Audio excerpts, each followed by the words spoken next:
దేవుడా స్తోత్రం స్తోత్రం స్తోత్రం స్తోత్రం స్తోత్రం హల్లెలూయా హల్లెలూయా తల్లి మీకు ఆరాధన మనం ప్రభువుని ఆరాధన సత్యములో ఆరాధన చేయడానికి దేవుడు చూపిన కృపను బట్టి దేవునికి వందనాలు. ప్రియులారా, మనందరి కొరకు యేసయ్య పుట్టిన కాబట్టి దేవునికి స్తోత్రం.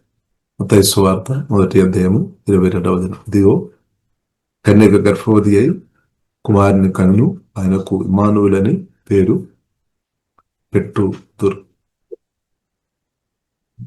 ఇమ్మానుయేలు అనే పేరుకు అర్థం దేవుడు మనకు తోడని అర్థం. దేవునికి స్తోత్రం. ఒకటి ఇమ్మానుయేలు, ప్రభువైన యేసుక్రీస్తు ఎవరి కొరకు ప్రియులారా పుట్టే? మీ కొరకే, నా కొరకే, మనందరి కొరకే అనమాట. స్తోత్రం. కాబట్టి పరిశుద్ధాత్మ వలన కన్యక మరియ గర్భవతిగా మార్చబడి యేసు క్రీస్తులో కనామన్నమాట. అందు కూడా ప్రియులారా చూస్తున్నట్లయితే ఎవరి కోసం? నా కోసమే, మీ కోసమే, మనందరి కోసం అనమాట. మానవులందరి కొరకే అనమాట. మానవులందరూ ప్రతి ఒక్కరు సంతోషం, సమాధానం, నెమ్మది, ఆశీర్వాదాలు, మేలు, సంతోషం అనుభవించాలి. దాని కొరకు ప్రియులారా యేసుక్రీస్తును తండ్రిని దేవుడు పంపించామన్నమాట. యేసుక్రీస్తు ఎవరి కొరకు పుట్టాను? నా కొరకే, మన కొరకే, మనందరి కొరకే అనమాట. మానవులందరి కొరకే అనమాట.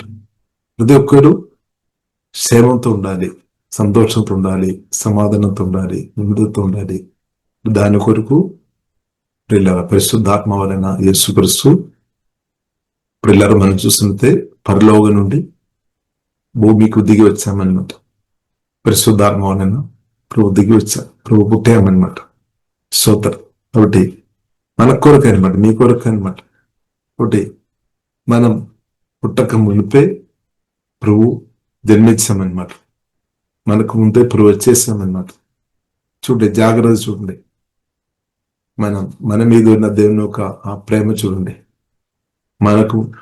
మనం వచ్చిన తర్వాత దానికి ముందే పరిష్కారం జీవగల దేవుడు తీసుకొని వచ్చాము. అంటే సమస్యలు కాదు ఫస్ట్ వచ్చేది, పరిష్కారం అనమాట. దేవునికి స్తోత్రం. కాబట్టి దేవుని యొక్క దర్శనంలో ప్రతి దానికి పరిష్కారం ఉంది అనమాట. యేసుక్రీస్తు పుట్టాం. యేసుక్రీస్తు మనకు సమస్యలకు పరిష్కారం అన్నమాట. ఏ సమస్య అయినా సరే ఇప్పుడు యేసుక్రీస్తులో మనకు స్వస్థత ఉంది, సంతోషం ఉంది, సమాధానం ఉంది, నెమ్మది ఉంది. ఇప్పుడు మనంగా ఎందుకు బాధపడాలి? మనం ఇప్పుడు సత్యంగా తెచ్చుకొని గొప్పగా మనం ఆనందించాలి. మహా సంతోషం. చూడండి, ఆ మాటలు మనం చూస్తుంటే మహా సంతోషం. సంతోషం అని కాదు, మహా సంతోషం, గొప్ప సంతోషం. హల్లెలూయా.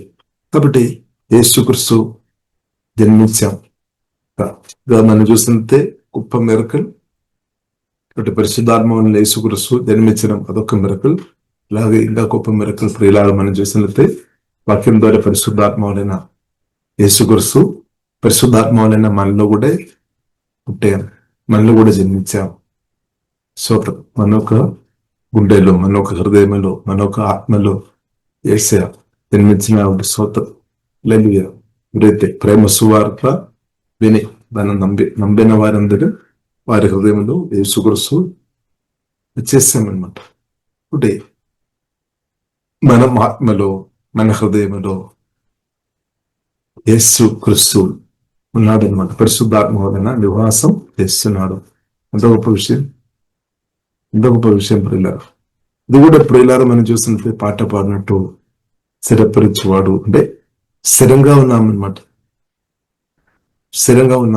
పాత నిబంధనలో ప్రియులారా మనం చూస్తుంటే పరిశుద్ధాత్మదుడు వస్తాడు వెళ్తాడు. సంస్థల మీద పరిశుద్ధాత్మదుడు వచ్చినట్టు మనం చూడవచ్చు. వచ్చినప్పుడు గొప్ప కార్యాలు చేస్తున్నట్టు చూడవచ్చు. తర్వాత వెళుతాయి అన్నమాట. తర్వాత వస్తాయి. కానీ ఇప్పుడు అలా కాదు. స్థిరంగా అనమాట. దేవునికి స్తోత్రం. స్థిరపరమైంది అనమాట. పరిశుద్ధాత్మ దేవుడు, పరిశుద్ధాత్మ వలన ప్రభువైన యేసుక్రీస్తు మనలో, మన గుండెల్లో, మన ఆత్మలో వచ్చి స్థిరంగా నివాసం చేస్తున్నామన్నమాట. స్తోత్రం. హల్లెలూయా. ఇప్పుడు స్థిరంగా మనతో పాటు ఉండడానికి ప్రభు వచ్చామని సత్యం ఇమానువేల్, వచ్చామని సత్యం పరిశుద్ధాత్మ వలన మనం అర్థం చేసుకోవాలి. హల్లెలూయా. టెంపరీ కాదు, పర్మనెంట్ గా మనతో పాటు ఉండాలి అని కోరిక, జీవంగల దేవుని కోరిక. అంటే దానికి అర్థం ఏంటిది? స్థిరంగా ఉన్నామన్నమాట. స్థిరంగా ఉన్నామన్నమాట.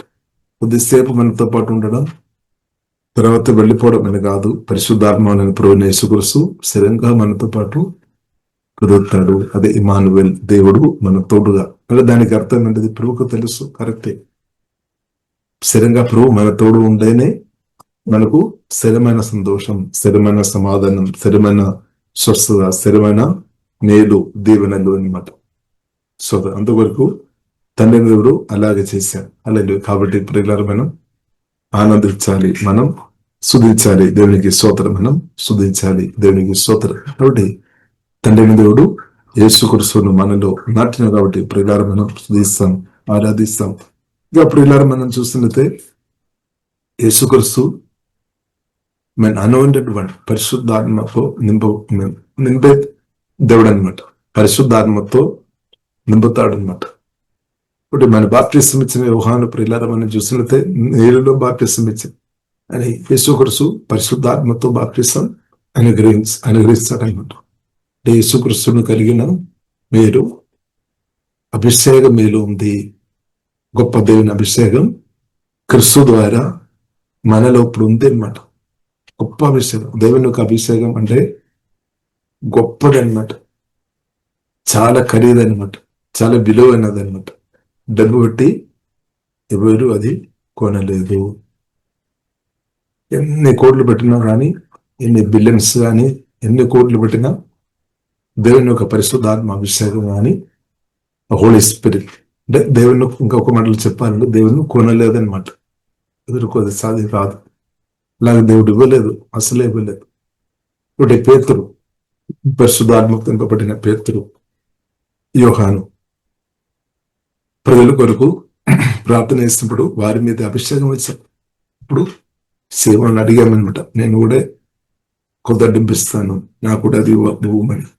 కానీ డబ్బిచ్చి కొనేది కాదనమాట. డబ్బిచ్చి కొనేది కాదు. కానీ ఇప్పుడు ఇలా దేవుని ప్రేమ మనం చూడాలి. డబ్బు ఇవ్వలేదంటే కూడా పర్లేదు. డబ్బు ఇవ్వలేని పరిస్థితులు మీరు ఉన్నారేమో, డబ్బు లేదేమో చెప్తున్నప్పుడు అయినా కానీ తండ్రి దేవుడు క్రీస్తుని మనకు ఉచితంగా అనుగ్రహించిన చెప్పలోటి ఇప్పుడు మనం ఉన్న చోట్ల దేవుని స్తుతిస్తాం. ఒకటి డబ్బు కొరకు కాదు, ఆస్తిపాస్తులు ఇచ్చిన, బంగారం ఇచ్చిన, బండి ఇచ్చిన క్రీస్తును సమయం కాదు, కానీ ఉచితంగానే తండ్రి దేవుడు చేస్తున్నట్టు ఇప్పుడు మనం స్తుతిస్తాం. కాబట్టి ఆస్తిపాస్తులు కానీ, బండి కానీ, బంగారం కానీ, నీ డబ్బు కానీ అది కాదు. ప్రభు అది కోరుకోవడం లేదు. ఎందుకంటే ఆకాశం, భూమి, సముద్రం అంతా ఎవరు సృష్టించారు? ప్రియుల దేవుడే, జీవగలిగిన దేవుడు సృష్టించారు. ఆ దేవునికి మన ఒక బండి కానీ, బంగారం కానీ, ఆస్తిపాస్తులు కానీ అవసరం లేదనమాట. కానీ ప్రభు ప్రియుల మన కోరేది నిన్ను కోరుతున్నామన్నమాట. మనల్ని దేవుడు కోరుతున్నామన్నమాట. మీ యొక్క సహవాసం ప్రభు కోరుతున్నాం, మీ యొక్క ప్రేమ ప్రభు కోరుతున్నాం, మీ యొక్క స్తుతులు, మీ యొక్క పాటలు, మీ యొక్క స్వరం వినాలని ప్రభు ఇష్టపడుతున్నాం అన్నమాట. చూడండి, మనతో పాటు నివాసం చేయడానికి ప్రభు పరిశుద్ధాత్మ వలన మనలో దిగి వచ్చారు. అంటే దానికి అర్థం ఏంటిది? మనతో నివాసం చేయాలని జీవగలిగిన దేవుడు ఇష్టపడుతున్నాం అన్నమాట. మనతో స్థిరంగా నిత్యం నివాసం చేయాలని ప్రభు ఇష్టపడుతున్నాం. మనకంటే ఎక్కువ ఇష్టపడుతున్నాం అన్నమాట. కాబట్టి పరిశుద్ధ దేవుడు మనతో పాటు ఉండాలని కోరుతున్నాం. అదే పరిశుద్ధ గ్రంథం మనకు నేర్పిస్తుంది. దేవుడు ఇమానుయేల్ మనతో పాటు, మన తోడుగా నివాసం చేయాలని ప్రభు కోరుతున్నాం.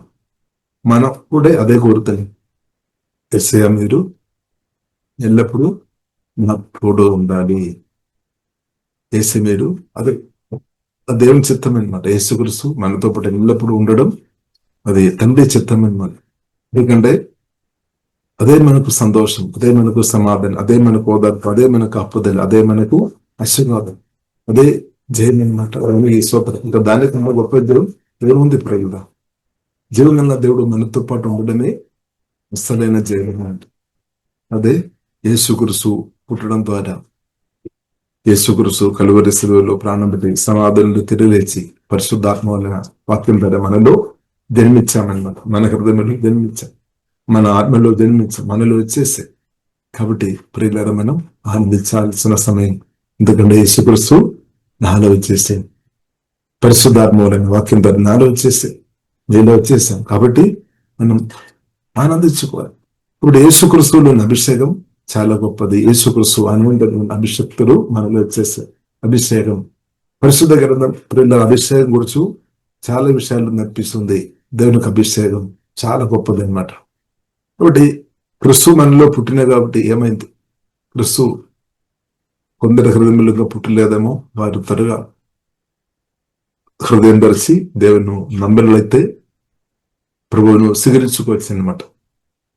ఓపెన్ చేయాలి, హృదయం ఓపెన్ చేయాలి. ఫ్రీ విల్ ఉంది అనమాట. మీ ఇష్టం, బలవంతం లేదు. కొందరు చెప్తారు బలవంతంగా ప్రభువును బలవంతంగా వచ్చేది కాదనమాట. ప్రభు మీరు పిలిచినట్లయితే మాత్రం, హృదయపూర్వక పిలిచినట్లయితే మాత్రం ప్రభు వస్తాడు. బలవంతంగా ప్రభువును ఎవరు ఒక వ్యక్తి హృదయంలో బలవంతంగా ప్రభు మీరు పెళ్లి వారిలో కూర్చోవాలని బలవంతంగా చెప్పినట్లయితే అది జరిగే పని కాదనమాట. అది అబద్ధం అనమాట. బలవంతంగా ప్రభు చేయలేదు. ఆదికాండంలో మనం చూడొచ్చు, 3వ అధ్యాయంలో మనం చూడొచ్చు. ఒకవేళ దేవుడు బలవంతంగా అందరినీ మార్చుకోవాలంటే ఒక్క నిమిషం అవసరం లేదు. జీవంగా దేవునికి ఒక్క నిమిషం అవసరం లేదు అందరూ. ఎందుకంటే ప్రతి హృదయాన్ని మార్చడానికి ప్రభువుకు సాలి. కానీ ప్రభు అది చేయలేదు. ఎందుకంటే ప్రభు ప్రేమ అనమాట. ఎందుకంటే ఫ్రీ విల్ ఇచ్చామన్నమాట. ఫ్రీ విల్ ఇచ్చాను. సూపర్. నువ్వు ఇష్టపూర్తిగానే ప్రభువును హృదయంలో అంగీకరించాలి. తల్లి చెప్పిన కాబట్టి, లేదంటే తండ్రి చెప్పిన కాబట్టి, లేదంటే బ్రదర్ చెప్పిన కాబట్టి, సిస్టర్ చెప్పిన కాబట్టి, లేదంటే పలానా వారు చెప్పిన కాబట్టి బలవంతంగా ప్రభువును అంగీకరించాలి అంటే ప్రభు అది అస్సలే ఒప్పుకోలేదన్నమాట. ప్రభు అది అస్సలే ఒప్పుకోలేదు. కాబట్టి సొంతం ఫ్రీ విల్ వాడుకోవాలన్నమాట. ఇష్టపూర్వకంగా ప్రభువును స్వీకరించాలి. వారిలో మాత్రమే ప్రభు వస్తాడు. కొందరు చెప్తారేమో ప్రభు బలవంతం చేస్తున్నారు. బలవంతంగా వచ్చే వాడు కాదు మన దేవుడు. మనం హల్లెలూయా. దేవుడు, ఎందుకంటే దేవుడు ప్రేమపూర్ణుడు. కాబట్టి దేవుడు బలవంతంగా చిత్తపడి క్రియ ద్వారా గాని, బలవంతంగా గాని, మంత్రం ద్వారా గాని ఒకరు తీసుకొని వచ్చే వాడు కాదని సత్యం ప్రియులారా మనం అర్థం చేసుకోవాలి. బలవంతంగా మనం చూసినట్టే దాని వెనుకే ప్రియులారా మనం చూసినట్టే కొందరు ఉన్నారు. కొన్ని విషయాలు చూసినట్టే వారు బలవంతం చేస్తారన్నమాట. తప్పకుండా ఇది కావాలి. కొందరు చూసినట్టే ఇదే కావాలి, ఇదే కావాలి, ఇదే కావాలని పట్టుదల పెడతారు. కాబట్టి దేవుని చిత్తం ఉందా లేదా అని కూడా ఆలోచన చేయకుండా కొందరు ముందుకు వెళ్తారని. దేవుని చిత్తానికి పక్క పెట్టుకొని కూడా కొందరు ప్రియులారా కొన్ని విషయాలు, కొన్ని ఆశలు నెరవేర్చబడాలని ముందుకు వెళ్ళే మనుషులను ప్రియులారా మనం చూడవచ్చు. ఆయన కొరకు అది బొమ్మను ఆరాధించడం అవుతాయన్నమాట. ఇప్పుడు దేవుని చిత్తం చూడాలి. దేవుని చిత్తం లేకుండా ప్రియులారా ఉన్నది మనకు ఆశీర్వాదం కాదు అని సత్యం ప్రియులారా మనం అర్థం చేసుకోవాలి.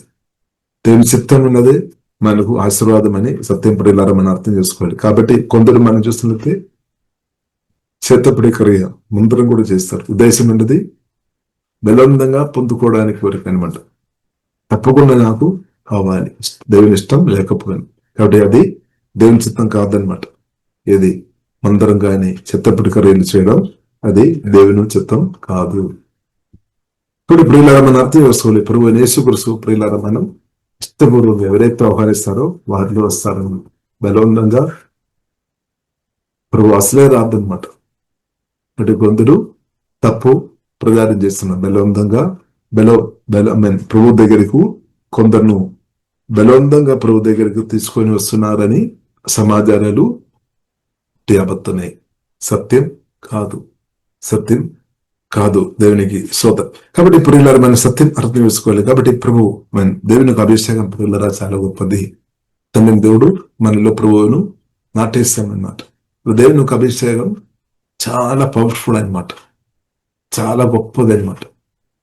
వెండి కంటే, బంగారం కంటే, మీ చేతిలో ఉన్న డబ్బు కంటే చాలా శ్రేష్టం అన్నది పరిశుద్ధాత్మ దేవుని యొక్క అభిషేకం, దేవుని యొక్క మాటలు.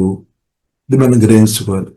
కానీ కొన్నిసారి మనమేమో నా చేతుల్లో ఉన్న డబ్బు, నేను కష్టపడాము, రాత్రి అంత కష్టపడాము, పది రోజులు అంత కష్టపడాము, కాబట్టి డబ్బు నేను పొందుకున్నాము, కాబట్టి అదే గొప్పదని కొందరు అనుకున్నారు. కాదు, డబ్బు కాదు గొప్పది. కొందరేమో బంగారం గొప్పదని అనుకున్న వారు ఉండొచ్చు, కొందరేమో వెండి, కొందరేమో ఆస్తి.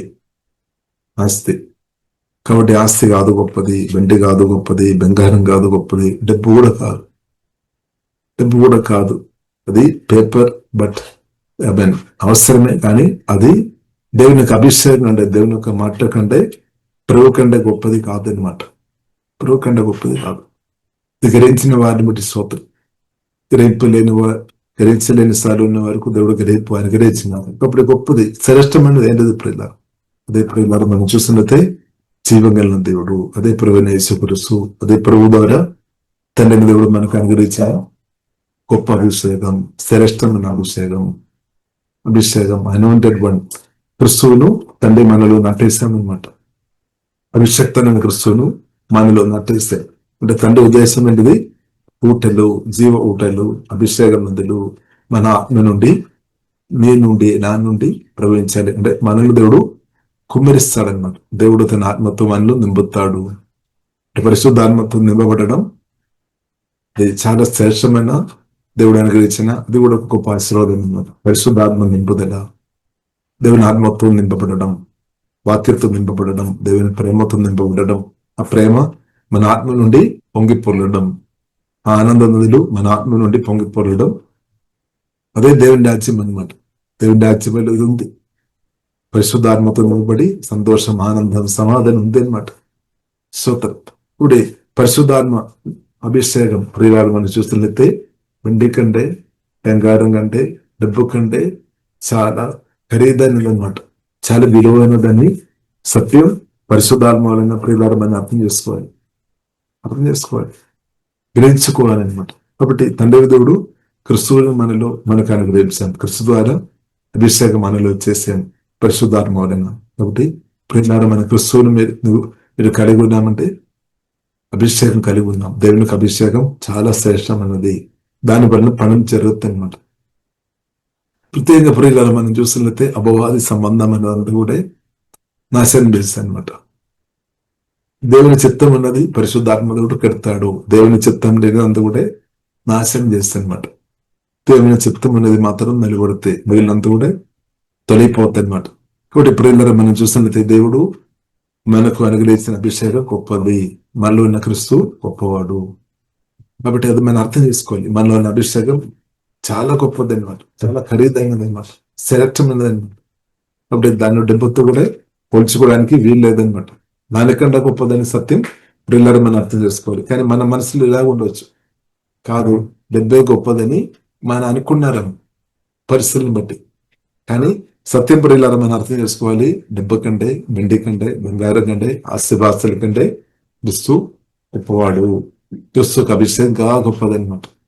లేదు, ఇది సత్యం. కాబట్టి తండ్రి దేవుడు క్రిస్తువును అనుగ్రహించినప్పుడు గొప్ప అభిషేకం కూడా మనం పొందాము. అభిషేకం మనలో ఉంది. అభిషేకంలో మనం ఇంక్రీస్ అవ్వాలి, అన్నదానం ఇంక్రీస్ అవ్వాలి. కాబట్టి దేవుడు మనను అభిషేకంతో అధికంగా కుమ్మరించినాక అభిషేకంతో నింపబడిన వారు ప్రియులారా మనం చూసినట్టే వారి త్రోహ కాదు తలగానే ప్రవృత్తి అనమాట. వారి సాతాను నందరాలను ఓవర్కమ్ చేస్తారు అనమాట. వారు ఫియర్ స్పిరిట్ ను ఓవర్కమ్ చేసుకొని బ్రతుకుతుంది. వారి కోపం దెయ్యాన్ని ఓవర్కమ్ చేస్తుంది అనమాట. పగా స్పిరిట్ ను ఓవర్కమ్ చేస్తుంది, మర్డర్ స్పిరిట్ ను ఓవర్కమ్ చేస్తుంది. అనేక స్పిరిట్ ను ఓవర్కమ్ చేయాలంటే పరిశుద్ధాత్మ నింపదల, వాక్యం నింపదల అవసరం అనమాట. కాబట్టి వాక్యం నింపదల లేని వ్యక్తులు, అభిషేకంతో నింపబడలేని వ్యక్తులు అనేక స్పిరిట్ను ఓవర్కమ్ చేయలేదు, ఫెయిల్ అయిపోతుంది. కాబట్టి యేసుక్రీస్తు అందరికి అవసరం అనమాట. యేసుక్రీస్తు ఒక అభిషేకం మనకు అందరికీ అవసరం అనమాట. దేవునికి స్తోత్రం. లేదు, మనకు అవసరం అనమాట. ఎక్కువ అదే మనకు అవసరం. దేవునికి అభిషేకం అనేది మనకు ఎక్కువ అవసరం. క్రీస్తు మనకు వెండి కంటే బంగారం కంటే ఎక్కువ మనకు అవసరం ఇదనమాట. స్తోత్రం. కాబట్టి చాలాసారి మనం ఏం చేస్తున్నాము, డబ్బు సంపాదన కొరకు కావచ్చు, ఆస్తి కొరకు కావచ్చు, డబ్బు సంపాదన కొరకు ఆస్తి గొప్పది, అది ఉండే నా లైఫ్ సెటిల్ అయిపోతుంది, మంచి అయిపోతాయి అని కొందరు అనుకున్నారు. కాబట్టి ఆస్తి కాదు పిల్లలు గొప్పది. ఆస్తి ఉండడం తప్పు కాదు, డబ్బు ఉండడం తప్పు కాదు, వెండి బంగారం ఉండడం తప్పు కాదు, పాపం కాదు. కానీ ఫస్ట్ ప్రయారిటీ క్రీస్తుకు ఇవ్వాలన్నమాట. దేవుని అభిషేకం, దేవుని యొక్క వాక్యానికి మొదటి చోటు ఇవ్వాలి. ఫస్ట్ దేవుని బైబిల్లో రాయబడింది. ఆమె జ్ఞానం పొందుకోవాలి, దేవజ్ఞానం పొందుకోవాలి, దేవుని వాక్యం పొందుకోవాలి. ఎలాగే ఖర్చు పెట్టైనా సరే సమయం గడిపి ఖర్చు పెట్టి దేవుని యొక్క శ్రేష్టమైన మాటలు నా ఆత్మలో నింపుకోవాలి. అలాగే నింపాలి అంటే మనకు జ్ఞానం కావాలి, అర్థం చేసుకోవాలి. దేవుని యొక్క మాటలు గొప్పది, దేవుడు గొప్పవాడని రేపు పరిశుద్ధాత్మ దేవుడు మనకు సమృద్ధి మనకు అనుగ్రహించునుగాక. ఇప్పుడు ఆ జ్ఞానం వచ్చినప్పుడు ఏమవుతుంది? బండి బెదగినట్టు, దాచపడిన ధనం బెదగినట్టు వాక్యం బెదుగుతాయి అన్నమాట. ఏసే మాటలు బెదుగుతాయి అన్నమాట. దాచపడిన ధనం బెదగినట్టు, బండి బెదగినట్టు, బంగారం బెదగినట్టు బెదుగుతాయి అన్నమాట వాక్యం వరకు. ఇప్పుడు వాక్యం వరకు పరిశుద్ధాత్మ సహాయం వలన ఎవరైతే బెదుగుతారో వారు నిరాశ చెందలేదన్నమాట. కానీ బండి కొరకు కానీ, బంగారం కొరకు కానీ, ఆస్తిపాస్తుల కొరకు మాత్రం ఫోకస్ చేసుకొని బ్రతున్న వారు నిరాశ చెందడానికి కూడా అవకాశాలు ఉంది. కానీ క్రీస్తువును ఎవరైతే వెళ్తారో, అంటే దేవుని వాక్యం ఎవరైతే వెళ్తారో, దేవుని అభిషేకములు ఇంకా ఇంక్రీజ్ అవ్వాలని ఎవరైతే కోరికతో ఆశతో బ్రతుకుతారో వారు నిరాశ చెందలేరు. ఎందుకంటే తండ్రి చిత్తం అన్నమాట. తండ్రి తప్పకుండా అది అనుగ్రహిస్తాడు. ఇప్పుడు ప్రియులారా మనం అర్థం చేసుకోవాలి. ఆస్తిపాస్తుల కంటే, బండి కంటే, బంగారం కంటే, డబ్బు కంటే నాకు నీకు అవసరమైనది పరిశుద్ధాత్మ అభిషేకం. క్రీస్తు ఒక అభిషేకం. జీవన దేవుని ప్రశంస మనం ఎక్కువ కోరుకోవాలన్నమాట. ఎక్కువ అది మనం కోరుకోవాలి. కొన్నిసారి మన మనసు డైవర్ట్ అయిపోతాము. కాబట్టి ఇప్పుడు దేవుడు గొప్ప అభిషేకంతో మనను కుమ్మరించినాక, దేవుడు గొప్ప అభిషేకంతో మనను నింపినాక, అభిషేక ఛానల్ గా మనందరూ ఉండినాక దేవుడు మన అభిషేకంతో నింపుతారు. దేని కొరకు? చాలా విషయాలు ఉంది. మనం మేల కొరకు ఉంది, ఆశీర్వాదం కొరకు ఉంది. కానీ దానికంటే అనేక వ్యక్తులు ఒక మేలు కొరకు అనమాట. అనేకులు పావ ఊబి నుండి, చీకటి నుండి, సాతాన్ చేయి నుండి, సాతాన్ ముందరాల నుండి, శాపాల నుండి, దుఃఖం, నిరాశ, బాధ నుండి బయటపడాలి అంటే నీవు నేను అభిషేకంతో నింపబడాలి. మనం దేవుడు మన అభిషేకించిన అధికమైన అభిషేకంతో పరిశుద్ధాత్మ దేవుడు ప్రార్థనలు పాల్గొంతున్న యేసునామములో జీవమైన దేవుడు దిగమైన ఆత్మతో దేవుడు కుమ్మరించినాక, కాబట్టి ఈ విషయం వరకు అడుగుడి అని ప్రభువు నడిపించాడు. పరిశుద్ధాత్మ కొరకు అడగాలి. పరిశుద్ధాత్మ కొరకు తప్పకుండా అడగాలి. దేవా మీ ఆత్మతో నన్ను నింపుము, కుమ్మరించుమని మనం ప్రతిరోజు ప్రార్థన చేయాలన్నమాట. కోరుకోవాలి, ఎక్కువ కోరుకోవాలి. దేవుని యొక్క ప్రశంస మనం ఎక్కువ కోరుకోవాలి. దేవుని ప్రశంసతో మనం నింపబడి ఉంటే దారి లోపన అవుతుంది అనమాట. దారి లోపన అవుతుంది. దేవుని ప్రశంస చాలా గొప్పది అనమాట, చాలా గొప్పది. ఇప్పుడు మోసే అది అర్థం చేసుకున్నాం అనమాట. మోసే అది అర్థం చేసుకున్నాం. పరిశుద్ధాత్మ దేవుడు, దేవుని ప్రశంస నాతో ఉండే నాకు ఓటం లేదు అని మోసే అర్థం చేసుకున్నాం. అందుకని మోసే స్పష్టంగా మాట్లాడే ప్రార్థన చేసి చెప్పామన్నమాట. నీ సన్నిధి నాతో పంపించాలి, సన్నిధి నాకు ఇవ్వము, నీ సన్నిధి నాతో పాటు రాలేదు అంటే నేను వెళ్ళలేదు. అంతే, ప్రోగ్రామ్ క్యాన్సిల్ చేశాను. అప్పుడు ప్రోగ్రామ్ క్యాన్సిల్ చేస్తామని మోసే చెప్తున్నాను అనమాట. నాకు వెళ్ళాలి అని ఉంది కానీ నువ్వు నా తోడుగా రాలేదు అంటే నేను అసలు వెళ్ళలేదు అని మోసే చాలా స్పష్టంగా తెరేచుకొని మాట్లాడుతాడు. మనమైతే ఏం చెప్తాం? నాకు ఆరోగ్యం ఉంది, నాకు డబ్బు ఉంది, బంగారం ఉంది, గండు ఉంది, ఏదైనా నేను చేస్తాం సాధిస్తాం అనే ఉద్దేశంతో మనం ఉన్నారేమో, మనం అలాగే ఉన్నారేమో. నాకేమో ఆస్తిపాస్తులు ఉంది, డబ్బు ఉంది, వెండి ఉంది, బంగారు ఉంది, దానితో పని జరుగుతాయని మనం అనుకున్నారు. వంద పని జరుగుతాయేమో, కానీ పరిశుద్ధాత్మ అభిషేకం, పరిశుద్ధాత్మ ప్రశంస, దేవుని ప్రశంసతో దానికన్నా గొప్ప కార్యం జరుగుతాయని సత్యం మనం అర్థం చేసుకోవాలి. ఇప్పుడు డబ్బు చేయలేని ఎన్నో పనులు ఉంది, ఇది మనం అర్థం చేసుకోవాలి. ఏమన్నా కూడా డబ్బు ఉండవు, అన్ని పనులు జరుగుతాయి కాదు. డబ్బు ఉంటే మాత్రం అన్ని పనులు జరగలేదు. డబ్బు వారు కొన్ని పనులు జరుగుతాయి, కానీ అన్ని పనులు జరగలేదు. మనకు తెలుసు, డబ్బు ఉన్నవారు కూడా మనం చూడవచ్చు, ఆహారం కూడా తినలేని పరిస్థితులు ఉన్నవారు చాలా మంది ఉండవచ్చు ఉన్నారు.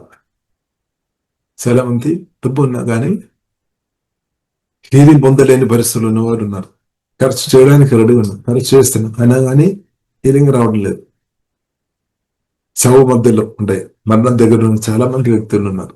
కానీ పరిశుద్ధాత్మ దేవుడు అలాంటి వ్యక్తులను నిమిషంలో విడిపించడానికి, పరిశుద్ధాత్మ జీవంగా దేవునికి సాధ్యం. మరణం నుండి విడిపించడానికి డబ్బుకు సాధ్యం కాదన్నమాట. అగాల మరణం నుండి, దుర్మరణాల నుండి విడిపించడానికి నీ చేతుల్లో ఉన్న డబ్బుకు సాధ్యం కాదు, వెండికి సాధ్యం కాదు, బంగారానికి సాధ్యం కాదు, ఆస్తి కూడా సాధ్యం కాదు. కాబట్టి ఆస్తి పాస్తులు, వెండి, బంగారం గొప్పదని ఎలాగే చెప్పడానికి వీలుంది ప్రియులారా. కాబట్టి దానికంటే శ్రేష్టమైనది ఉంది, అదే దేవుని యొక్క అభిషేకం, అదే జీవమైన దేవుడు, దేవుని యొక్క వాక్యం. కాబట్టి మన మనసు అర్థం చేసుకోవాలి, మనం గ్రహించుకోవాలి. కాబట్టి ప్రియులారా, దానికి అర్థం డబ్బొద్దు, ఆశీర్వాసాలు వద్దని కాదు, అది ఉండాలి. పరిశుద్ధాత్మతో నింపబడి అది కూడా దేవుని చిత్తానుసారంగా వాడుకోవాలి. డబ్బు దేవుని చిత్తానుసారంగా మనం వాడుతున్నామా? సోదరు, చిత్తానుసారంగా మనం వాడుకోవాలి. ఆస్తిపాస్తులు దేవుని చిత్తానుసారంగా మనం వాడుతున్నామా? సోదరు, మరి ఆస్తిపాస్తులు వల్ల ఏం మేలు? మనకు ఆస్తి ఉందని పేరు మాత్రం ఉండవచ్చు, కానీ ఆస్తిపాస్తులు కూడా దేవుని రాజ్య వ్యాప్తి కొరకు వాడుకోవడం మంచిది. ఎందుకంటే సమయం తక్కువ అన్నమాట. మనం ముందుకు మనం వెళుతున్నాము, ప్రయాణంలో మనం ఉన్నాము, మనం పరదేశం, మన యాత్రగలం అనమాట, ప్రయాణం ముందుకు వెళుతున్నాం. కాబట్టి ఆస్తిపాస్తులు కూడా జీవన దేవుని రాజ్య వ్యాప్తి కొరకు, కొందరు బిడుదల కొరకు మనం వాడుకోవడం మంచిది అనమాట. దేవునికి స్తోత్రం. కాబట్టి దేవుడు మనకి ఇచ్చినది దేవుని రాజ్య వ్యాప్తి కొరకు వాడుకోవడం మంచిది. స్తోత్రం. దానిలో ప్రాముఖ్యమైనది మనం అనమాట, మీరనమాట. మన ఆత్మ ప్రాణ శరీరం దేవునికి పరిశుద్ధంగా సమర్పించాలి. ఇప్పుడు దేవుడు మనల్ని వాడతారు, మనకున్న దాన్ని కూడా దేవుడు వాడతారు. అది దేవుని చిత్తం అనమాట. మనల్ని వాడతారు, ఇప్పుడు పూర్తిగా మనం సమర్పించాలి. పూర్తిగా సమర్పించినప్పుడు మనకున్న మిగిలిన దాన్ని కూడా ప్రభు తన రాజ్య వ్యాప్తి కొరకు వాడినాక అప్పుడేమవుతుంది? అదే జరగాలి. దేవునికి స్తోత్రం. అది జరగాలి అనమాట. స్తోత్రం. అప్పుడేమో దేవుని రాజ్యం విస్తరింపడుతుంది. కాబట్టి మనకున్నది మనల్ని పూర్తిగా సమర్పించాలి. ఇప్పుడు మాత్రమే అది సాధ్యం. పూర్తిగా మనం సమర్పించాలి. కాబట్టి క్రీస్తు ప్రియులారా, మనం చూసిన యేసు క్రీస్తు తండ్రికి పూర్తిగా సమర్పించాం, తండ్రి ఇష్టానికి లోబడి. అందువరకు తండ్రి అయిన దేవుడు యేసు క్రీస్తును హెచ్చించాం. ఒకటి మనం కూడా హెచ్చింపు కోరుతున్నాం, కానీ సంపూర్ణ సమర్పణ మనకు లేదేమో. హెచ్చింపు కోరుతున్నాం, కానీ సమర్పణ కూడా కావాలి. పరిశుద్ధ గ్రంథం మనకు నేర్పిస్తుంది ఎలా ఇవ్వాలి. మనల్ని సజీవ యాగంగా, పరిశుద్ధ యాగంగా మనల్ని ఇవ్వాలి. ప్రభు కూడా మన కొరకు ప్రాణం పట్టింది. కాబట్టి పరిశుద్ధ గ్రంథం మనకు నేర్పిస్తుంది ప్రతిదైన క్రీస్తు కొరకై చావైతే లాభము. ఇప్పుడు మనం ఎవరి కోసం బ్రతుకుతున్నాం? ఎవరి కొరకు బ్రతుకుతున్నాం? పరిశుద్ధ గ్రంథం మనకు నేర్పిస్తుంది తనకు సొంతంగా బ్రతికేవారు లేదన్నమాట. మన కొరకు కాదు, మనం క్రీస్తు కొరకు బ్రతకాలి. క్రీస్తు మన పక్షంగా ఉన్నామన్నమాట. కాబట్టి మనం ప్రభు కొరకు బ్రతకాల్సిన సమయం ఇదనమాట. మనం జీవంగా దేవుని కొరకు నిలబడాల్సిన మంచి సమయం ఇదనమాట. మనమేమో మంచి సమయం ఇంకా రావాలని ప్రార్థన చేస్తున్నది, ఇంకా సమయం రాలేదని. ఇదే మంచి సమయం. అర్థం చేసుకోవాలి, గ్రహించుకోవాలి. ఇది మంచి సమయం, ఇది మంచి సమయం అనమాట. దేవునికి స్తోత్రం. ఎన్నాళ్ళు ఈ భూమిలో మనం ఉన్నామని మనకు తెలియలేదు. కాబట్టి ఉన్న ఈ సమయం ప్రభు కొరకు వాడుకోవడానికి మంచి సమయం అనమాట. కాబట్టి దేవుడు ఆత్మతో మనను అధికంగా కుమ్మరించినాక, పరిశుద్ధ ఆత్మతో దేవుడు అధికంగా నింపినాక, ఇప్పుడు దేవుడు ఆత్మతో ప్రియులారా నింపబడినప్పుడు రెట్టింపు ఘనత వస్తాయి అనమాట. ఆశీర్వాదాలు అనుభవిస్తాయి అనమాట. సమృద్ధి అనుభవిస్తుంది అనమాట. సమృద్ధి, హల్లెలూయా, సంతోషం, నెమ్మది అంతా కూడా ఈ పరిశుద్ధాత్మ అభిషేకంతో కనెక్ట్ ఉంది అనమాట. ఇప్పుడు ప్రియులారా మనం చూసినట్లయితే దేవుడు జీవంగల దేవుని ఒక సంఘంగా ఉన్న మనను అభిషేకంతో దేవుడు కుమ్మరించినాక దేవుడు పరిశుద్ధాత్మతో నిండి పరిశుద్ధతో దేవుడు మనల్ని అలంకరిస్తాడనమాట. పరిశుద్ధాత్మ దేవుడు మనల్ని అభిషేకంతో నింపి పరిశుద్ధతో నింపి మనల్ని అలంకరిస్తాడనమాట. విధేయత కూడా పరిశుద్ధ గ్రంథం మనకు నేర్పిస్తుంది. ఒక అలంకారం అన్నమాట. దేవుని మందిరానికి దేవుని బిడ్డలుగా మనం దేవునికి విధేయత కలిగి ఉండడం, అది కూడా ఒక గొప్ప అలంకారం అన్నమాట. ఇప్పుడు మనం చూసినట్లయితే ఈ కాలంలో బిల్డింగ్ ఎక్కువ అలంకరిస్తాను, తప్పైనా కాదు, కానీ దానికంటే జీవంగా దేవుడు నిన్ను పరిశుద్ధాత్మతో నింపి వాక్యతో నింపి దేవజ్ఞానంతో నింపి అలంకరించినాక దర్శన వస్త్రం దేవుడు అనుగ్రహించినటువంటి స్తోత్రం, నీతి వస్త్రం దేవుడు అనుగ్రహించినటువంటి స్తోత్రం, క్రిస్తువుని మనం ధరింపజేసాడు దేవుడు, మన కృప అనుగ్రహించినాక పరిశుద్ధాత్మ ఫలం వరాలు దేవుడు నింపి మనల్ని జీవంగా సంఘాన్ని అలంకరిస్తాయన్నమాట. పరిశుద్ధాత్మ ఫలంతో వరాలు. ఇప్పుడు మనం చూస్తున్న యేసుక్రీస్తు రెండో రాకడిలో ఎవరు ఎత్తపడుతుంది, బిల్డింగ్స్ ఏది కూడా ఆ రోజు ఎత్తపడలేదు. సత్యం ఇప్పుడే అర్థం చేసుకోవాలి. జీవంగా సంఘం అంటే వాక్యం ధర పరిశుద్ధాత్మ కొత్తగా జన్మించిన మీరనమాట. కాబట్టి బిల్డింగ్ కంటే ఆస్తిపాస్తుల కంటే అన్నిటికంటే జీవంగా దేవుడు నిన్ను ఎక్కువ ప్రేమిస్తున్నాం అనమాట. స్తోత్రం. కాబట్టి ఇప్పుడు ఇలా మనం అర్థం చేసుకోవాలి. కాబట్టి దేవుని సంఘం అంటే దేవుని యొక్క దృష్టిలో చాలా విలువ అనమాట. అంటే నీవు ఉండే దేవునికి చాలా విలువ అనమాట. వెండి కంటే బంగారం కంటే ఇప్పుడు మనం చూస్తున్న ఆస్తిపాస్తుల కంటే బిల్డింగ్స్ ఉంది కదా, దానికంటే దాని యొక్క అలంకారం కంటే దీవంగా దేవునికి ఇష్టం నిన్ను అనమాట. కాబట్టి నిన్ను దేవుడు అంతగా ప్రేమిస్తున్నాం. కాబట్టి దేవుడు పరిశుద్ధాత్మతో మనల్ని పరిశుద్ధాత్మ వరాలతో దేవుడు నింపినాక. కాబట్టి నిజమైన సంఘం ప్రియులరా మీరే అనమాట. నిజమైన సంఘం వాక్యం ద్వారా పరిశుద్ధాత్మ వలన కొత్తగా జన్మించిన దేవుని పిల్లల గుంపు అనమాట. ఇంకా పరిశుద్ధ గ్రంథం ప్రియులారా మనకు నేర్పిస్తుంది మనందరం అవయవాలుగా ఉన్నాం. ఎఫెసీయులకు రాసిన పత్రిక 4వ అధ్యాయంలో అన్నమాట రాయబడింది. 4వ అధ్యాయంలో ప్రియులారా మనం చూడొచ్చు, మనందరం అవయవాలుగా దేవుడు మనల్ని పెట్టామన్నమాట. కాబట్టి ఒకసారి ఆ వాక్యాలను ప్రియులారా చదువు. 4వ అధ్యాయము ఎఫెసీయులకు రాసిన పత్రిక 4వ అధ్యాయము ప్రియులారా మనం చూడవచ్చు 20. హల్లెలూయా, స్తోత్రం. కాబట్టి ప్రియులారా మనం చూసినట్లయితే మనందరం అవయవాలు అనమాట. మనం ఒక్కొక్కరు ఒక్కొక్క శరీరం అని కాదు, కానీ బైబిల్ గ్రంథం స్పిరిచువల్ గా ప్రియులారా మనం చూసినట్లయితే యేసుక్రీస్తు ఒక సంఘం అంటే యేసుక్రీస్తు ఒక శరీరం అనమాట. ఆ శరీరంలో మనందరం అవయవాలుగా ఉన్నాం. కాబట్టి ఈ సత్యం మనం అర్థం చేసుకోవాలి. ఒకసారి నేను అది చదువుతాను. దేవునికి స్తోత్రం. 25 ఎఫెసీయులకు రాసిన పత్రిక 4:25. మనము ఒకరికొకరము అవయవములై ఉన్నాము.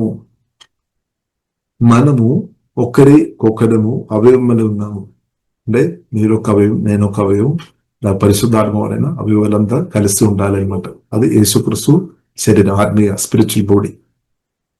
కాబట్టి అవయవంలో ఒక్కొక్క అవయవాన్ని ఇప్పుడు వాడతారు.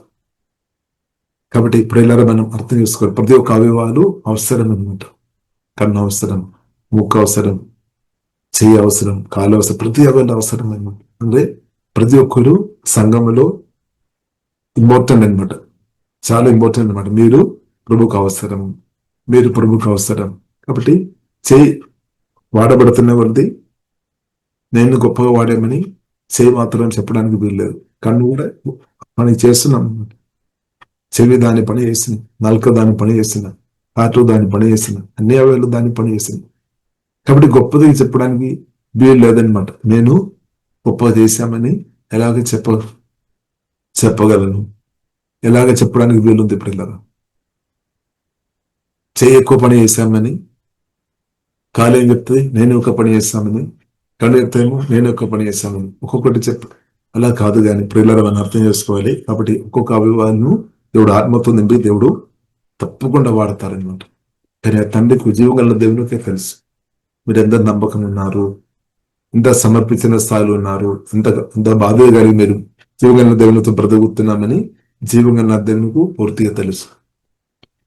హల్లెలూయా. కాబట్టి మనుషుల యొక్క దృష్టిలో మీరు మిమ్మల్ని చిన్న చూపు చూస్తున్నారు, కొందరు గొప్పగా చెప్తున్నారు. కాబట్టి మనుషులు గొప్పగా చెప్పడం మనకు అవసరం లేదు. వారు వారు తగ్గించుకొని కూడా కొన్నిసారి మాట్లాడు, అది కూడా మనకు అవసరం లేదు. ఇప్పుడు మనకు అవసరం జీవగల దేవుడు మాట్లాడాలి.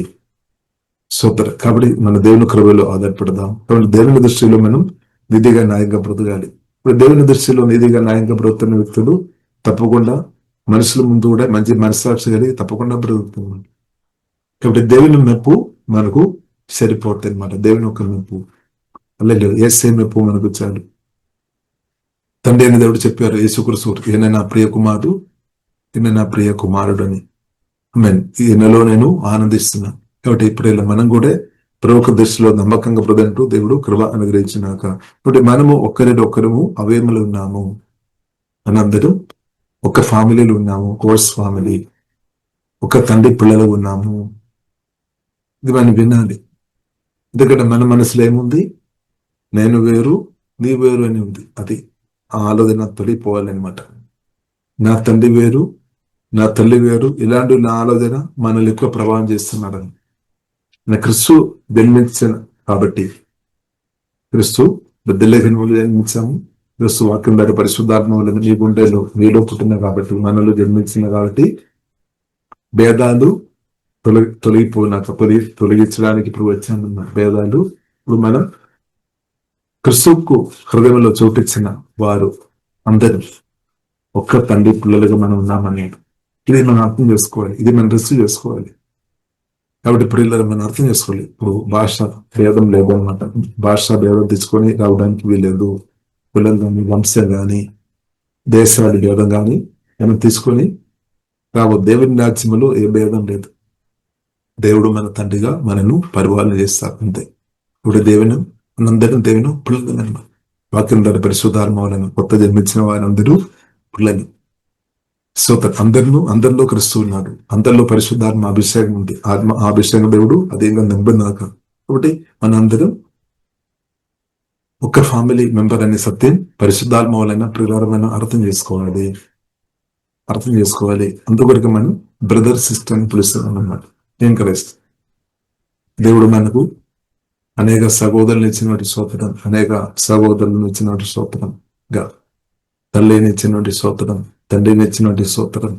కాబట్టి ప్రభు స్పష్టంగా చెప్పారు, నన్ను వెంబడించినప్పుడు ఒకటి క్రిస్తు నిమిత్తం మీరు కొన్ని నష్టాలు మీకు జరిగిందని అని బాధపడదు. క్రిస్తు నిమిత్తం ఏదైనా నష్టమైపోయి ఉండే కూడా సత్య బైబిల్ మనకు నేర్పిస్తుంది. దానికంటే 3 రెట్టింపు తిరిగి జీవగల దేవుడు అనుగ్రహించడానికి శక్తి కలిగిన దేవుడు అనమాట. ఇప్పుడు క్రిస్తు నిమిత్తం కొన్ని వదలాల్సిన పరిస్థితి కొన్నిసారి వస్తాయి. క్రిస్తు నిమిత్తం కొన్ని నష్టాల్లో మీరు వెళుతున్నారని జీవగల దేవుడు అదంతా లాభంగా దేవుడు మరుస్తాడు, ఆశీర్వాదంగా దేవుడు మరుస్తాడు. కాబట్టి గొప్ప లాభం లేదంటే గొప్ప మేలు క్రిస్తు అనమాట. అది ఆమె మోసే అది నేర్చుకోండి. దేవుని హృదయాన్ని బట్టి మోసే నేర్చుకోండి. ఎగుప్తు ధనం కంటే క్రిస్తు నిమిత్తం వచ్చే ఇంత గొప్ప ధనాన్ని పరిశుద్ధాత్మని అర్థం చేసుకున్నాను అనమాట. మనకు కూడా దేవుడు అనుగ్రహిస్తున్నారు. ఇప్పుడు క్రిస్తు నిమిత్తం ఇంకా అనుభవాలు మీరు వెళుతున్నారు, కానీ గొప్ప ధనం అని మాట్లాడుతున్నారు. మీకు అది గొప్ప ధనం స్వతనం, మీరు సిగ్గుపడలేదన్నమాట. ఎందుకంటే ప్రభు జీవగల దేవునికి తెలుసు మీరు పరిస్థితి మొత్తం ఎంత అనుభవిస్తున్నాం, శ్రమ అనుభవిస్తున్నాం, కొన్ని ఆశీర్వాదాలు అనుభవించలేని పరిస్థితుల్లో ఉండనట్టు అబాది కొందరి ద్వారా ప్రయత్నం చేస్తున్నారని. కానీ మీరు గొప్ప ఆశీర్వాదం కలిగి ఉన్న సత్యం. కొందరు ప్రయత్నం చేస్తున్నారు మీరు గొప్ప ఆశీర్వాదాలు పొందవద్దని, కానీ అసలైన సత్యం ఇది. మీరు గొప్ప ఆశీర్వాదం పొంది ఉన్నారు. ఎందుకంటే తండ్రి క్రిస్తుని ఇచ్చేసి క్రిస్తు ద్వారా ఆత్మ సమానమైన ఆశీర్వాదాలు కలిగి ఉన్నారు. కొందరు మనుషులు నవ్వుతున్నారేమో, కొందరు మనుషులు సత్యం తెలియని కొందరు మనుషులు నవ్వుతున్నారు, నీవు గొప్ప ఆశీర్వాదం పొందలేదు. పొమ్ముతున్న కొందరు, అసూయతున్న కొందరు నవ్వుతున్నారు, నీవు గొప్ప ఆశీర్వాదం పొందలేదని. కానీ సత్యం ఏంటిది? నీవు గొప్ప ఆశీర్వాదం, అన్నిటికంటే గొప్ప ఆశీర్వాదం జీవంగల దేవుడు అనమాట. ఆ జీవంగల దేవుడిని కలిగి నువ్వు జీవంగల దేవునితో కలిసి ఆనందించుకొని ముందుకు వెళుతుంది. కానీ సమాధానం కొందరని చెప్తున్నారు, ఈమె లేదండి ఈయన ఆశీర్వాదాలు పొందలేదండి. కొందరు అభగాసంతో చూస్తున్నారు, ఎందుకంటే వారు ఆత్మకణలు తెరబడలేని స్థాయిలో ఉన్నారు. ఇప్పుడు ఆత్మకణలు తెరబడిన మీరు అర్థం చేసుకోవాలి, విశ్వంలో నువ్వు కలిగి ఉన్నానంటే అన్నిటికన్నా శ్రేష్టమైన గొప్ప ఆశీర్వాదం, అది కూడా నిత్యమైన ఆశీర్వాదం, నిత్యమైన. కాబట్టి అది నువ్వు కలిగి ఉన్నావు, క్రిస్తువులో నువ్వు కలిగి ఉన్నావంటే. సాతాను చెప్తాడు, నువ్వు ఆశీర్వాదం ఇంకా పొందలేదు కాబట్టి ఇక్కడ దేశి సాతాను అబద్ధం, దేశి నమ్మవద్దు. సత్యం ఏంటిది? సత్యం గొప్ప ఆశీర్వాదం, జీవగల దేవుడు నాకు మీకు ఇచ్చేస్తాం. అది మనం కలిగి ఉన్నాం. అదే ప్రభువైన యేసుక్రీస్తు, అదే ఇమ్మానుయేలు, ప్రభువైన యేసుక్రీస్తు. మనం అర్థం చేసుకో. గొప్ప ఆశీర్వాదం, గొప్ప అభిషేకం, గొప్ప దేవుని వాక్యం, గొప్ప దేవుని హస్తం, దేవుని ప్రశంస మనం కలిగి ఉన్నాం. అదే గొప్పది. కాబట్టి వెండి కాదు, బంగారం కాదు, ఆస్తిపాస్తులు కాదు, దాన్ని సృష్టించిన దేవుడే మనకు అంతగా ఆశీర్వాదంగా మనకున్నాం. స్తోత్రం. అందుకొరకు ఎప్పుడైనా మనం బాధపడాల్సిన అవసరం లేదు, దుఃఖంతో ఉండాల్సిన అవసరం లేదు. కాబట్టి అబద్ధాలను దేశం నమ్మవద్దు అనమాట. సత్యం అర్థం చేసుకోవాలి. సత్యం మన ఆత్మ సంబంధ ఆశీర్వాదాలు కలిగిన స్థాయిలో ఉన్నామన్నమాట. అంటే నిన్ను నిందిస్తున్నా, లేదా నిన్ను గాయపరుస్తున్నా, నీ శాపమాటలు పలుకుతున్నా, వారిని కూడా దీవించే అభిషేకం మనం కలిగి ఉన్నాం అన్నమాట. వారు అది చూడడం లేదేమో, వారు అది గ్రహించడం లేదేమో. కాబట్టి ఇప్పుడు ఇలా దేవుని సంగమం మనం అర్థం చేసుకోవాలి. దేవుని గొప్ప అభిషేకం దేవుడు మనకు అనుగ్రహించిన దేవుని స్తుతిస్తాం, ఆరాధిస్తాం. కాబట్టి అభిషేకం దేవుడు అధికంగా నింపినాక, అభిషేకం నదులు మన ఆత్మ నుండి ప్రవహించినాక, మనం హృదయనంతకాలం పరిశుద్ధాత్మ జీవితం మన ఆత్మ నుండి ప్రాణం ద్వారా మన శరీరం, నాడి నరంపులు, ఎముకలు, ప్రతి సెల్స్ని కూడా పరిశుద్ధాత్మదుడు తన రాజ్య వ్యాప్తి కొరకు వాడతాయి అనమాట. మన దేవుడు వాడతాయి అనమాట. కాబట్టి దాని కొరకు ఈ శరీరం ప్రభువుకు అవసరం అనమాట. ప్రభువుకు ఈ శరీరం అవసరం, మనల్ని అవసరం అనమాట. కాబట్టి ఇప్పుడు ఇలా మనం పూర్తిగా ప్రభు చేతుల్లో మనము సమర్పిస్తాం. దేవాన్ని కూడా చిత్తానుసరి వాడుకోమని ప్రార్థన చేస్తాం. దేవుడు తప్పకుండా వాడతాయి అనమాట. కాబట్టి ఈ క్రిస్మస్ హల్లెలూయా, యేసుక్రీస్తు మనందరి కొరకు పుట్టాం. ఆ యేసుక్రీస్తు మీలో పుట్టాం. అది ఆ యేసుక్రీస్తు శరీరంలో ఉన్నామని. కాబట్టి భయపడే అవసరం లేదు, బాధపడే అవసరం లేదు. ప్రభు తప్పకుండా జయంతో మనల్ని జయించిన క్రీస్తు జయంతోనే పంపిస్తాం. జయించిన క్రీస్తువుని తండ్రి మనల్ని నాటేస్తాం, పరిశుద్ధమైన క్రీస్తువును మనల్ని నాటేస్తాం. కాబట్టి పాప నియమాన్ని ఓవర్కం చేసుకొని బ్రతకండి. పరిశుద్ధమైన క్రీస్తు పాప నియమాన్ని తప్పకుండా ఓవర్కం చేస్తుంది. మరణాన్ని చేర్చిన క్రీస్తు మనలో ఉన్నా కాబట్టి అగాధ మరణం, దుర్మరణం మన దగ్గరకు రాదు అనమాట. ఏ బాధ మీకు రాయడానికి రాదు. మరణాన్ని చేర్చిన క్రీస్తు మనలో ఉన్నా కాబట్టి దేవుని చిత్తం అని రోజాక జీవగల దేవుడు తప్పకుండా కాపాడుతుంది. ఇప్పుడు అసలు భయపడాల్సిన అవసరం లేదు, బాధపడాల్సిన అవసరం లేదు.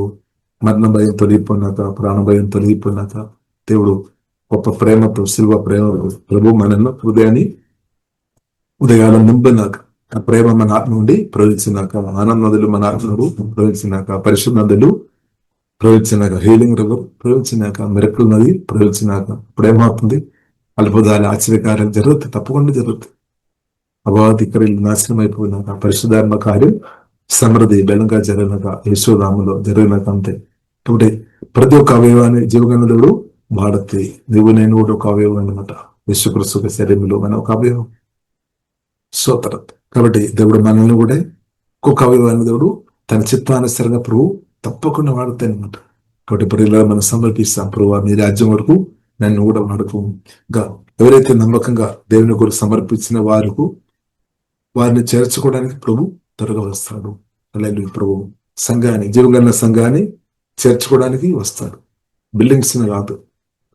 తప్పుపట్టకండి దేశీ బిల్డింగ్స్ కూడా లేదు. కొందరు జీవగల సంఘ బిల్డింగ్ అని కొందరు అనుకున్నారు, కానీ అది మైండ్ నుండి తీసివేయాలి. జీవగల సంఘం అంటే వాక్యం ద్వారా పరిశుద్ధాత్మ అని కొత్త జన్మించిన నీవన్నమాట, మీదన్నమాట. మీకంటే గొప్ప విలువ కలిగిన ఏదీ లేదనమాట దేవుని యొక్క దృష్టిలో, ఒక మాటలో చెప్పాలంటే. ఎందుకంటే అందుకొరకే మీ కొరకు అమూల్యమైన రక్తం, ప్రాణం, రక్తం కార్చేసి అంతే. దానికి అర్థం అనేది నువ్వు నాకు ప్రాణ కంటే విలువ కలిగిన వ్యక్తిగా, జీవగల దేవుడు నిన్ను చూస్తున్నాను అన్నమాట. అందుకొరకే మనం కూడా ప్రాణం కంటే పురుగును ప్రేమించే కృప దేవుడు అనుగ్రహించినాక ప్రాణం కంటే ప్రేమించాలి. పరిశుద్ధ గ్రంథం మనకు నేర్పిస్తుంది. ఇప్పుడు ప్రాణ భయం నుండి బయటపడుతుంది, మరణ భయం నుండి బయటపడుతుంది. కాబట్టి ప్రభు ప్రియులారా మనం చూస్తున్న నిత్య ప్రణాళిక కలిగి ఉన్నాం మనం. కాబట్టి డోంట్ వరీ, మనం బాధపడే అవసరమే లేదు, అంతా ఆయన చూస్తాడు. ఇప్పుడు మనం సమర్పించిన చాలు, ఆయనతో కలిసి హృదయం చాలు, ఆయన దేవుని స్వరానికి లోబడిన చాలు, ప్రభు అన్నీ చూస్తాడు. ఇప్పుడు ఈ భూమిలోనికి మనం వచ్చేది మనం ఇష్టానుసరంగా వచ్చామా, మన సొంత ఇష్టం మన ఇష్టం చెప్పిన వచ్చామా? కాదు. దేవుని ఇష్టాన్ని బట్టి దేవుడు మనను భూమికి పంపించాం, మనకు ప్రాణం ఇచ్చాం, ఊపిరి ఇచ్చాం. లేదు, దేవుని చిత్తం అనమాట. అదే దేవుడు మిగిలినందరూ చూస్తాడు. కాబట్టి ప్రియులారా మనం బాధపడే అవసరం లేదు. కాబట్టి క్రీస్తు ప్రియులారా మనలో వచ్చేసాం, క్రీస్తుతో సహవాసంలో మనం ఉన్నాము. అది నిత్య సహవాసం ఉన్నది. ఆ సహవాసం నుండి మనల్ని దూరం చేయడానికి దేనికి కూడా సాధ్యం కాదు. అలాగే కాబట్టి ప్రియులారా మనం ముందుకు వెళదాం, క్రిస్తువుని కలిగి ప్రియులారా మనం ముందుకు వెళదాం. పరిశుద్ధాత్మ నింపబడి ఉన్న స్థాయిలో మనం క్రిస్తుతో కలిసి నడుస్తున్నాం అన్నమాట. ఇప్పుడు నీ ఒంటరిగా లేదనమాట. మన ఒంటరితనం తొలగించడానికి కొరకు కూడా క్రిస్తు జన్మించామన్నమాట. నీ ఒంటరిగా లేదు, ఎల్లప్పుడూ సదాకాలం ఆయన మనతో పాటు. ఇది మనం అర్థం చేసుకోవాలి. వ్యక్తి సదాకాలం యుగాలన్నమాట, నిత్యమన్నమాట. అదే మన నిత్య ఆనందం, నిత్య సమాధానం, నిత్య కాపాడుదల, నిత్య ఆశీర్వాదం. దాని కొరకే తండ్రిని దేవుడు తన కుమారుని పంపించారు. ఆ కుమారుడు మనలో నాట్యం, కుమారుడు మనలో యుద్ధనం, కుమారుడు మన ఆత్మ ప్రాణ శరీరం నేసుకొరుసు పూర్తిగా రారాజ్య పరిపాలన చేయమాట. ఇప్పుడు ఎంతమంది చెప్తారు, ప్రభు మీరు నా ఆత్మ ప్రాణం శరీరం పూర్తి ఇప్పుడే ప్రభావం చేయను, ఈ సన్నిధి ప్రసన్నతతో నన్ను నింపమని ఎంతమంది ప్రార్థన చేస్తారు. మీ జీవంతో మహిమతో కుమ్మరించు, వాక్య జ్ఞానంతో పరిశోధతో నన్ను నింపు, మీ ఛానల్గా నన్ను ఇప్పుడే వాడుకోమని తండ్రి అని ఎంతమంది చెప్తారు. మరి అందరిని దేవుడు అధికమైన గొప్ప అభిషేకంతో జీవమైన దేవుడు యేసునామములో ఇప్పుడే దేవుడు నిండి బలంగా వాడినాక బలంగా వాడతాడు. బలం కలిగిన దేవుడు బలంగానే వాడుతుంది. డబాధికారులు నాశనం అయిపోతాయి, దయ్యాలు మీ ముందు పారిపోతాయి అన్నమాట. దేవునికి లోబడి సాతాన్ని ఎదిరించుడు యేసునామములో దయ్యాలు కొరేలు పారిపోతాయి. అలాంటి వాక్యం ద్వారా దేవుడు మనం దీవించినాక ప్రియులారా మనం ప్రార్థన చేస్తాం. పరిశుద్ధాన్ని మా ప్రేమ కలదండి, ఒక అభిషేకాన్ని బట్టి శుద్ధిస్తున్నాం తండ్రి. దేవ పరిశుద్ధాన్ని మీద ప్రతి ఒక్కరిని మీ అభిషేకంతో కుమ్మరించు నింపమవుతుంది. రక్తం ద్వారా కడుగుతున్న ఊహే డబా ఖరాబిన సోరిబిన బలమైన తండ్రి మీ అభిషేకంతో ఇప్పుడే నింపమవుతండి. ప్రాణగాయాలు స్వస్థపరచబడి కందరాస బాధలు ఏషంలో బ్రేకేస్తాను తొలగిపోయినాక తండ్రి బలమైన మీ అభిషేకంతో ఇప్పుడే కుమరించండి. ఓహే డబాయిన ఖరాబిన సోరే ప్రతి ఒక్కరి పట్ల మీ చిత్తం పైన జరిగినట్లు తండ్రి ప్రతి ఒక్కరిను మీ సాధారణంగా వాడుకోముతండి. అభిషేకం నింపమవుతండి. ఓకే బాకా రాబైన సోరే తండ్రి తలనొప్పి బాధలు తొలగిపోయినాక సాతన బద్దాలు ప్రభావాలు తొలగిపోయిన సత్యం చేత ప్రతి ఒక్కరిను ఇప్పుడు విడిపించుందండి. సత్యం గ్రహించుంటే కృప తండ్రి దయచేముతండి. సత్యం ద్వారా విడిపించిందండి. సత్యం ద్వారా ప్రతి ఒక్కరు లేవనెత్తం ఉంటుంది. ఓ హెడాబా ఖారాబిన సోరే తండ్రి మమ్మల్ని పరిశుద్ధ మందిరంగా మార్చినట్టు, జీవగల దేవుని మందిరంగా మార్చినట్టు వందనాలు తండ్రి. త్వరగా వస్తామని మీ మాటను బట్టి శుద్ధిస్తున్నాం తండ్రి. మీరు తోడు ఉన్నట్టు శుద్ధిస్తున్నాం తండ్రి. ఫిల్లో ప్రతి ఒక్కరు నింపుతండి. ఏ రోజు బలంగా శక్తివంతంగా ప్రతి ఒక్కరిను అభిషేకించి మీరు చిత్తానుసార బలంగా వాడుకోమని ప్రార్థనిస్తున్నాం. ఇప్పుడు ఇచ్చిన ప్రతి ఒక్కరిని దీవిస్తున్నాం. మహిమగంట మీకు అభిస్తున్నాం. యేసునామములో ప్రార్థనిస్తున్నాము గొప్ప మా పరమ తండ్రి. ఆమేన్ ఆమేన్ ఆమేన్. తండ్రి అయిన దేవుని యొక్క ప్రేమ, యేసుక్రీస్తు పరిశుద్ధాత్మ దేవుని యొక్క అందరి సహవాసం అందరికీ ప్రార్థన చేసిన అన్ని విషయంతో యేసుక్రీస్తు రెండవ రాకగా దాకా ఆమేన్ ఆమేన్.